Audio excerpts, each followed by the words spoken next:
Praise the lord. ప్రభువైన యేసుక్రీస్తు నామంలో అందరికీ నా హృదయపూర్వక వందనములండి. ఈ ఉదయకాల సమయం దేవుని మాట లేవియా కాండము 20వ అధ్యాయము 26వ వచనం చదువుకుందాం. మీరు నాకు పరిశుద్ధులై ఉండవలెను, యెహోవా అను నేను పరిశుద్ధుడను. మీరు నా వారై ఉండినట్లు అన్యజనులలో నుండి మిమ్మును వేరుపరిచితిని.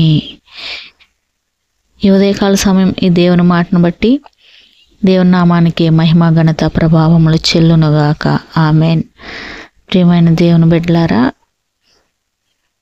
దేవుడు ఏమంటున్నాడంటే పరిశుద్ధులుగా ఉండాలి తన బిడ్డలందరూ. యెహోవాను నేను పరిశుద్ధుడును, మీరు నా వారు, మీరు నాకు పరిశుద్ధులై ఉండవలెను అని చెప్తున్నారండి.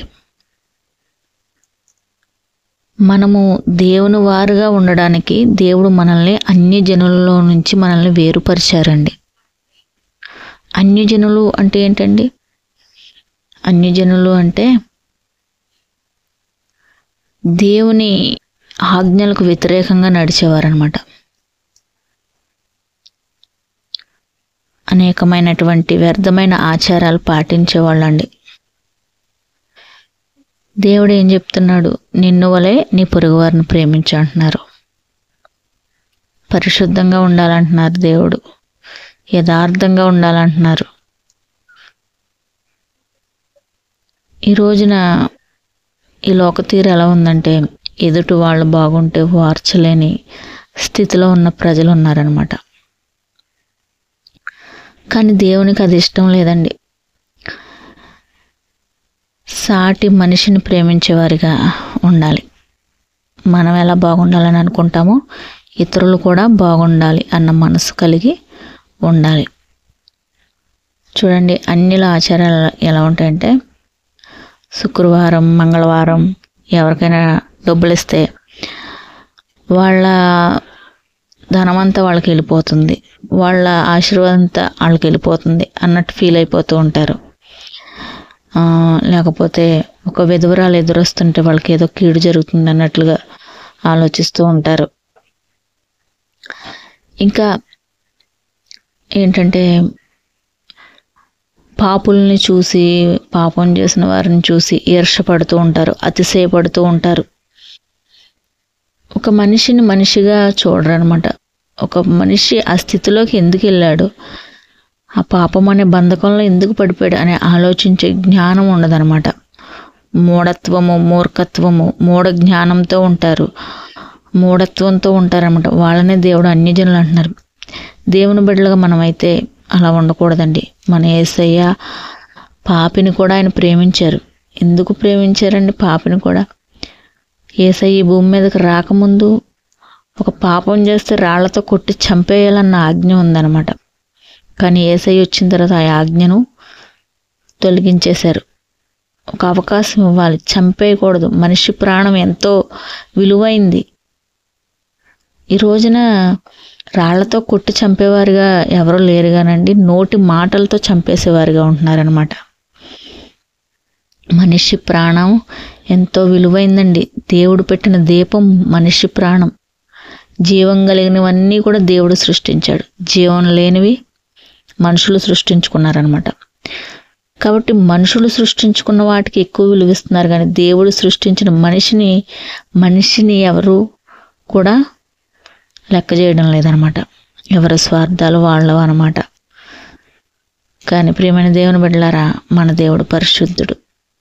కాబట్టి మనం కూడా పరిశుద్ధంగా ఉండాలి, ప్రేమ కలిగిన హృదయంతో ఉండాలి. ఏ అన్యాచారాలు పాటిస్తూ, ఈరోజు క్రైస్తవులుగా పిలువబడుతూ కూడా ఇదే అన్నట్లుగా ఆచారాలు పాటిస్తూ ఉంటారనమాట. అటువంటి ఆచారాలు మనం విడిచిపెట్టాలి. క్రీస్తు మార్గంలో మనం నడుచుకుంటే దేవుడు ఆశీర్వాదాన్ని పొందుకుంటాం. అసలు ఒక చెడ్డ తలంపు, చెడ్డ ఆలోచన రానివ్వకూడదు. అందరూ బాగుండాలి, అందులో మనము ఉండాలి. ఈ మాట అందరూ కొటేషన్లు పెట్టుకుంటారు, కానీ అది పాటించే స్థితిలో ఎవరో ఉండరు అనమాట. అది పాటించి చూపించాలి, క్రియల ద్వారాగా పాటించి చూపించాలి. కాబట్టి ప్రతి ఒక్కరిని కూడా, ప్రతి మనిషిని కూడా అర్థం చేసుకునే హృదయంతో ఉండాలి యేసయ్యలాగా. కాబట్టి దేవుడు అంటున్నాడు, అన్ని జనుల్లోంచి మనల్ని వేరుపరిచారు కాబట్టి మనం ఆ అన్యాచారాలు పాటిస్తూ మనం అపవిత్రులమైపోయిన వారిగా ఉండకూడదండి. మరి పూర్వకాలంలో అయితే చాలామంది ఆ యొక్క విగ్రహాలకి నరబలులు కూడా ఇచ్చేవారంటండి. బైబిల్లో రాయబడి ఉంది. అసలు అది ఎంత ఘోరమైన పాపమో. దేవుడే గనక, యేసయ్యే గనక ఈ భూమి మీదకి రాకపోయి ఉంటే ఇప్పటికీ కూడా అదే పరిస్థితులు. ఇంకా మన భారతదేశంలో కూడా సతీ సహగమనం అనే ఒక ఆచారం ఉండేది. భర్త చనిపోతే భర్తతో పాటు భార్యను కూడా ఆ యొక్క అగ్నిలో తోసేసేవారంటండి. అలాగా మనిషి ప్రాణం విలువ తెలవకుండా ఘోరమైన ఆచారాలు ఇవన్నీ కూడా అన్యుల్లోంచి వచ్చినాయి. అన్యులు అంటే దేవునికి వేరైపోయి బ్రతికేవారు అనమాట. దేవునికి వ్యతిరేకంగా అంటే దుష్ట సాంగత్యం అనమాట, దుష్టుడికి లోబడిపోయే తత్వం అనమాట.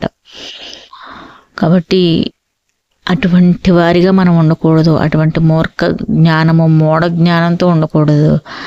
దేవునికి దగ్గరగా మనం జీవిస్తూ, మన దేవుడు పరిశుద్ధుడు గనక మనం కూడా పరిశుద్ధంగా ఉంటే దేవుడు మనకి తోడుగా ఉండి అన్ని విషయాల్లో మనకు జయాన్నిచ్చి దేవుడు నడిపిస్తాడు. అటు కృపతో ఈ మాటలు ఉంటున్న ప్రతి ఒక్క బిడ్డని దేవుడు నడిపించి దీవించి ఆశీర్వదించునుగాక. ఆమెన్. God bless you.